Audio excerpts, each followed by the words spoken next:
Caro amico Pippo Oddo, come tu non sai, anche io ho scritto una poesia dedicata a te. Quindi il nostro amico Totò Mirabile adesso la declamerà. Ok? Ascoltala e buon ascolto. La poesia si intitola Pippo Oddo.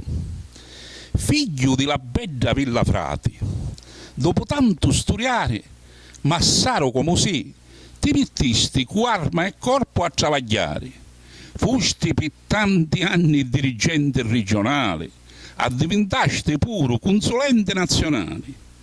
Scrittore, storico, professore, tanti sono le misteri fatte, tanti sono le to pubblicati scritti, donne nuace, culucore chino danuri, ne pigliamo grazie a tia insegnamenti, grandi educatori.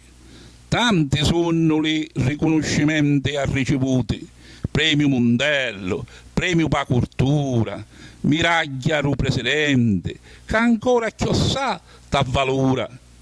Ginacria e l'ebbega passata sono da sempre la tua passione, giustizia e legalità non ti mancano mai l'ingialarma.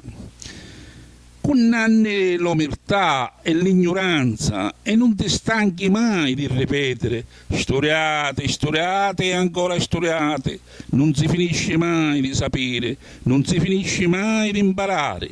La penna ne tiene giovane d'incia e non ne fa invecchiare, e quando non ci siamo più ne fa diventare puro mortale. Grazie Pippo! E quando non ci siamo più, Pippo, ne fa diventare mortale. Grazie Pippo.